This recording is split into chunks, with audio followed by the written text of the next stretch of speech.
Hi, I'm Jenna, and today I wanted to share a little bit about my yoga journey with you, how it started, how it saved me in a lot of ways, and then why I started to teach.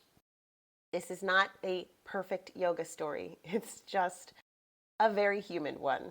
And whether this is the first time that we're meeting, hi, or maybe you've known me for years, but you've never heard these words come from me personally, I hope that there is something that you can take away from this video, and I hope that it helps you. If you're feeling tired, you're feeling broken, or disconnected, or overwhelmed yourself, this video is for you. So, my yoga journey started about 20 some odd years ago at a gym of all places. And I went because my roommate at the time suggested we check it out. So we did. And I really don't remember much about that first class at all. It was in Los Angeles, where I was living at the time, and it was at 24-Hour Fitness.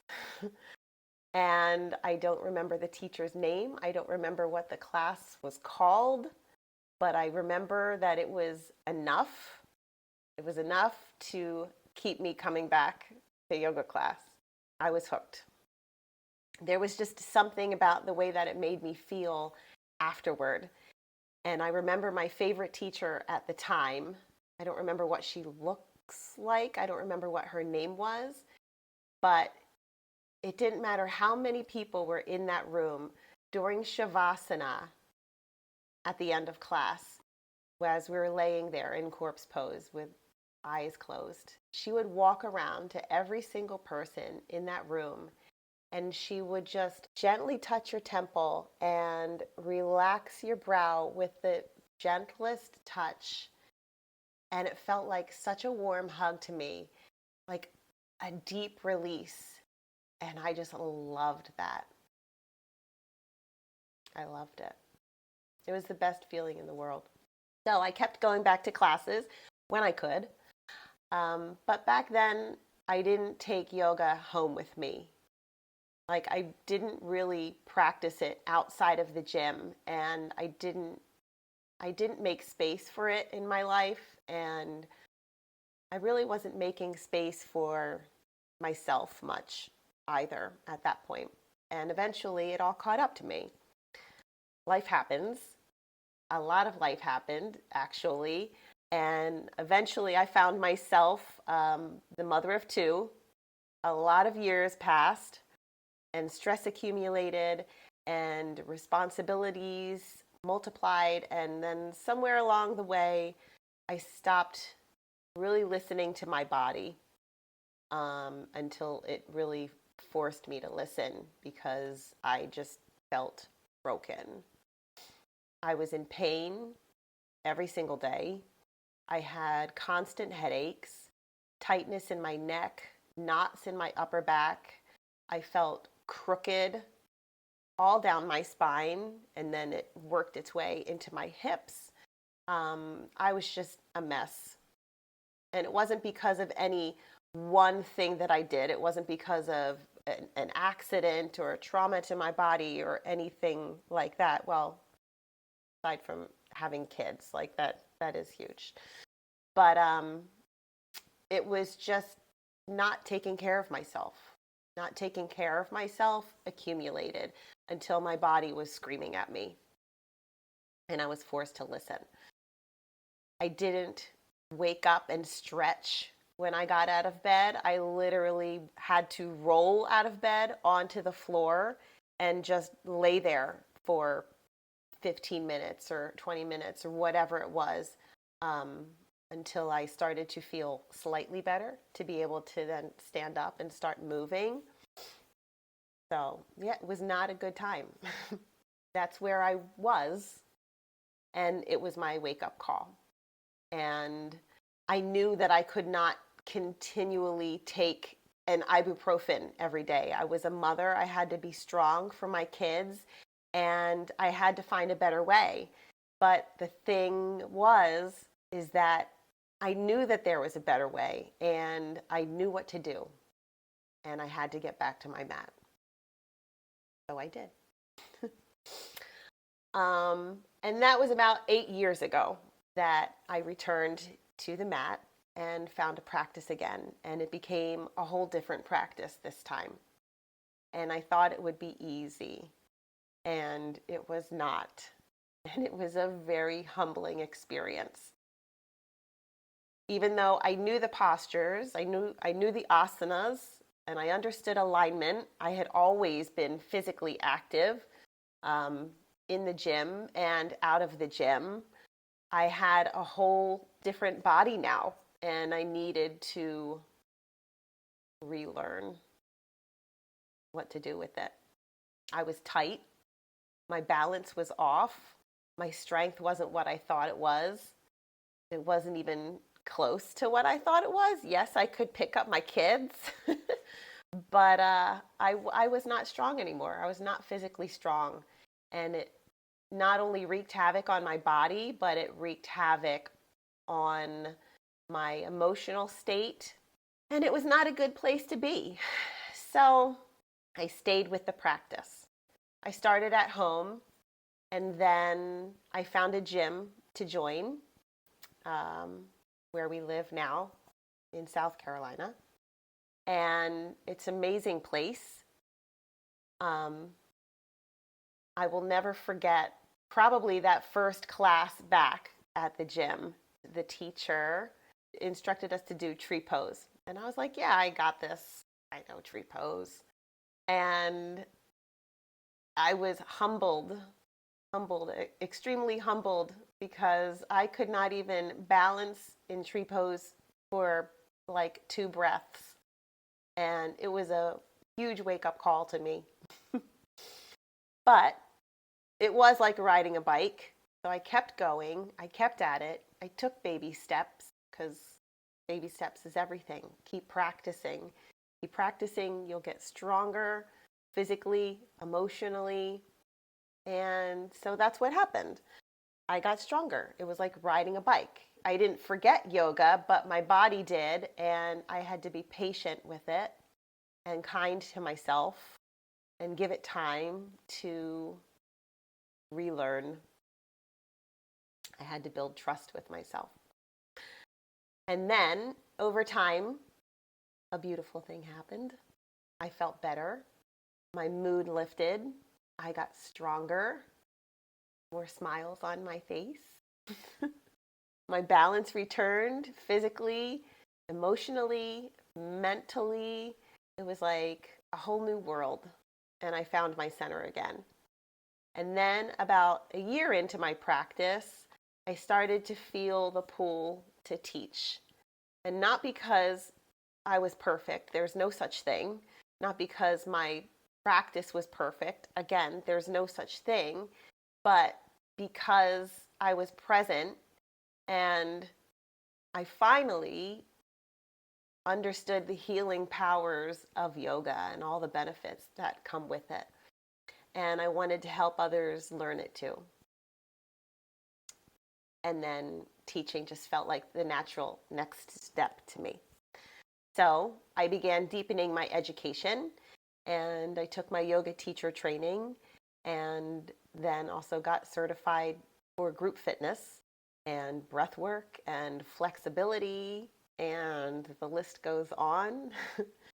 Because education never stops, and that is important for life and for your yoga journey. Continuing education, and whether that means going to other people's classes or just reading or listening, observing, learning from mentors, getting more certifications. We keep growing. It's important. And I have a whole long list of goals ahead of me. Because growth matters and staying curious matters. And when I learn more, I can offer more to you, to my students at the gym, my family. I love yoga. And it's important because We live in a world that is constantly overstimulated. One of the things that a lot of my students come to me for um, is to help find balance in their lives. Yes, it's great to do a power class and to do all the warrior poses and to learn crow or to be able to stand on your hands and all those things. But the one thing that I've learned over the years in observing all of my students and helping them is how many of us are stuck in this go, go, go, go, go, go, go mode. And they just want a space where they can calmly tune into themselves again. And I love that. It's the best thing because I had to go through it myself and now I can teach it better. So, yeah, we live in a world that is constantly overstimulated and people are disconnected and they're pulled in 1,000 directions. So, yoga brings us back to ourselves. It brings us back to our bodies. It brings us back to our breath and to what really matters, our well-being, our humanity, our ability to respond instead of reacting all the time. Yoga feeds us, it feeds our soul. And then when we nourish ourselves consistently, everything else improves. I'm constantly stressing to my students in class, baby steps. Nothing happens overnight, right? You weren't born one day and then all of a sudden, like the next month, you're like running. Or you don't go buy a pair of running shoes because you need a new pair of running shoes and then you're off, like, running a 10K if you've never ran before. So things take time, patience with yourself, and baby steps. So what keeps me teaching is the people.